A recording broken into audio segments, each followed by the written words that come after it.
culpable homicide, an act which has resulted in a person's death but is held not to amount to murder.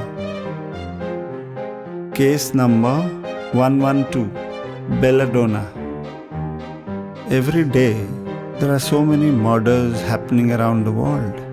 There are so many people dying, some natural, some unnatural. Few of them are murders, few of them are suicide. In some cases, we know who has murdered whom, what has happened, what has not happened. The camouflage is so beautiful in some cases that we don't understand what is the real intention and what had really happened. Let me tell you one such case. It was a murder, but it was so beautifully set up and so beautifully concealed behind the mundane evidence mechanism that nobody could understand that it was a murder. Nobody could understand who was that person. Nobody could understand why he did that. Isn't it very strange? Irony of human brain is that it makes us believe that we know everything. The fact of the matter is, we don't know anything. And this is one of those cases wherein you will believe that the human brain at times fails to grasp the reality. It just sees what it is shown. The act of murder that we are talking about involves a person who was into something very dangerous, who was into an experiment which could anytime result in one's death. He was playing with most dangerous poison named Belladonna. He was involved in an experiment which was exploring the medicinal value of the poison. The person was doing an experiment for a very, very long time. At the time of the incident, he was very close to the result that belladonna could be used for great medicinal purposes. You know, human mind is curious by nature. You know how we love to play around with things which are very dangerous, which borders on insanity, which borders on great risk. We love to do that. We say that there is no pain, then there is no gain. We say that if you can't take risk, then you won't get what you want to get. And blah blah blah blah. You know how the human beings are. You know how hypocritic, how ironical we can become, or you can become. Let me not just delve into the psychosis of the person who was murdered. Instead, I would just tell you what happened and how happened, and how the person who murdered went scot-free, went unnoticed, that so many human minds that were involved in investigating the case could not see the fact that it could have been a murder. Everybody strongly believed and concluded that it was a suicide. What a camouflage it was, that nobody could see the possibility where and how the person could have been murdered. Their mind walked with them towards a conclusion that it is an accidental death. The person died by consuming the very poison on which he was working for so many years. While everything was happening, the murderer was very much there. The murderer was a part of that investigating team. He was the one who first saw the dead body.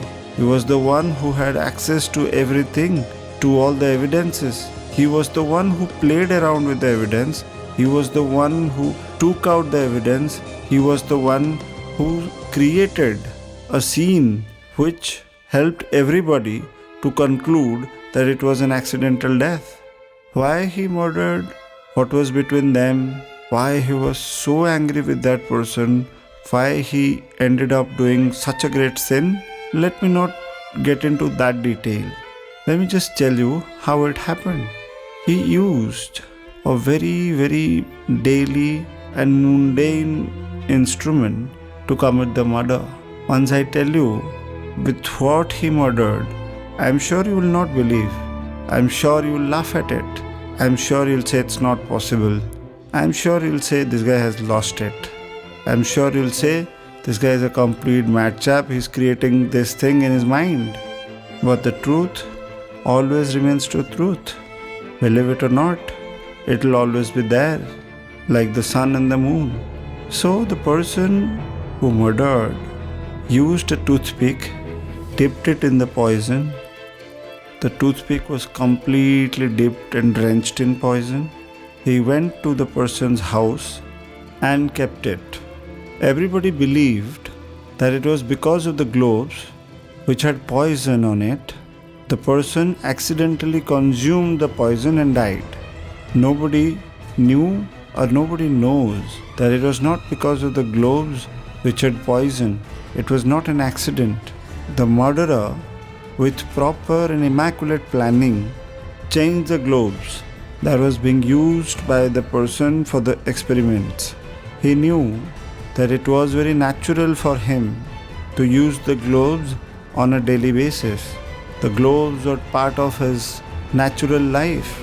The murderer knew that if he would change the gloves, then it would be an easy and natural death. It would look like it was an accident. Nobody would even have an iota of doubt that it was not an accidental death.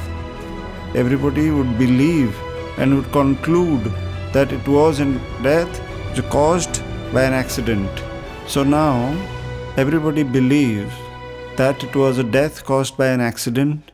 The concerned detective has closed the file after multiple assessment of the situation. After deep analysis, he also believed that it was an accident, and now the file stands closed.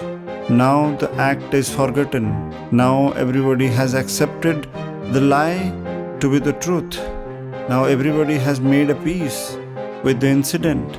Now everybody curses the person who died that he should have been more careful. But the fact is only known by the dark room and me, and it would always be there. It would always be evident. It would always be speaking out loud. But alas, nobody will listen, nobody will believe, nobody would ever understand, nobody would ever know. The murderer is still roaming around free. The murderer is very much there. He's planning something very heinous once again. You know, he is one of my such creation who takes pleasure in such activities, who loves to kill people, who loves to give pain to the people, who loves to see people sad. And now you're going to ask, who am I?